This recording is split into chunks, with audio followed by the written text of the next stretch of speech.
السلام علیکم ویورز، آپ دیکھ رہے ہیں ہمارا یوٹیوب چینل ایجوکیشن ہب۔ آج کی ویڈیو میں ہم جس موضوع پر بات کریں گے وہ ہے غیر اصناف نثر کی ایک قسم خاکہ یعنی کہ اسکیچ۔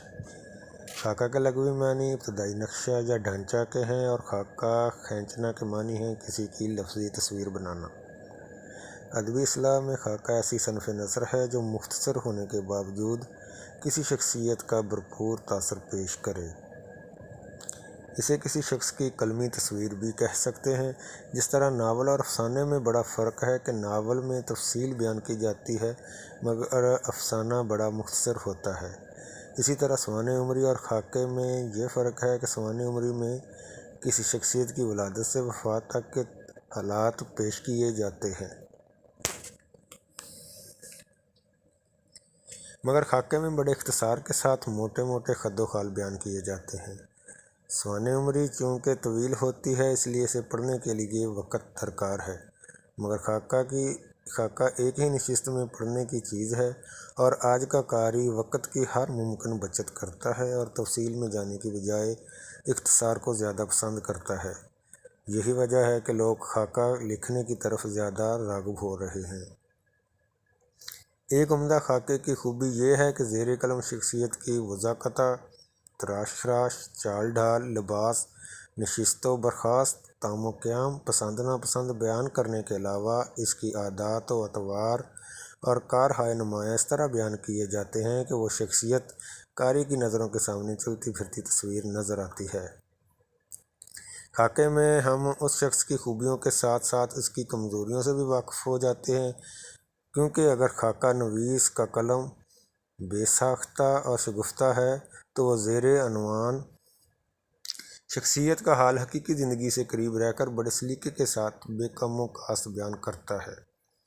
ہر چند مولانا محمد حسین کی کتاب آب حیات میں خاکہ نگاری کے ابتدائی نقوش ضرور ملتے ہیں، تاہم اردو کے پہلے باقاعدہ خاکہ نگار مرزا فرت اللہ بیگ ہیں جنہوں نے نذیر احمد کی کہانی کچھ ان کی کچھ میری زبانی کے عنوان سے اپنے استاد محترم ڈپٹی نذیر احمد کا خاکہ لکھا۔ علاوہ ازیں ایک وصیت کی تعمیل اور دلی کا ایک یادگار مشاعرہ ان کی ناقابل فراموش خاکے ہیں۔ فرت اللہ بیگ کے خاکہ کے بعد خاکہ نگاری میں رشید احمد صدیقی کی دو کتابوں گنج ہائے گرایہ مایہ اور ہم نفسان رفتہ، مولانا چراغ حسن حسرت کی مردم دیدہ اور مولانا عبدالمجید سالک کی یاران کہن، عبدالسلام خورشید کی وہ صورتیں الہی،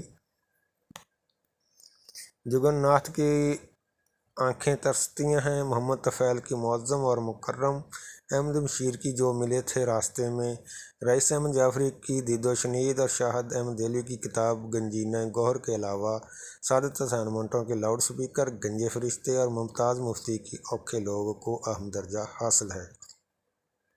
خاکہ نگاری کا تذکرہ اس وقت تک مکمل نہیں ہوتا جب تک مولوی عبدالحق کی خاکوں پر مبنی کتاب چند اہم اثر کا ذکر نہ کیا جائے۔ اس کتاب کو خاکہ نویسی کی صنف میں بڑا اونچا مرتبہ حاصل ہے۔ بابا اردو مولوی عبدالحق نے چند اہم اثروں میں جہاں اپنے زمانے کے چند معروف ہستیوں کے خاکے تحریر کیے ہیں، وہیں نور خان اور نامدو مالی جیسے معمولی اور غیر معروف انسانوں کو عظمت کردار کے باعث زندہ جاوید کر دیا ہے۔ نئے خاکہ نگاروں میں ڈاکٹر علی محمد خان کی کتاب اب انہیں ڈھونڈ حال ہی میں چھپی ہے۔ متذکرہ کتاب میں 10 خاکے ہیں جن میں سے ایک خاکہ ماں جی کا ہے جسے قارئین نے بے حد پسند کیا ہے۔ اس کتاب پر ایجوکیشن یونیورسٹی لاہور میں تحقیقی مقالہ بھی لکھا جا چکا ہے۔ ویورز، ویڈیو کے آخر میں مختصر سوالات کے جوابات دیے گئے ہیں تاکہ آپ کو ٹیسٹ کی تیاری میں آسانی رہے۔ اگر آپ ہمارے چینل پر نئے ہیں تو اسے سبسکرائب کر لیں، بیل آئیکن کو دبا لیں تاکہ ہماری آنے والی ہر نئی ویڈیو آپ تک پہنچتی رہے۔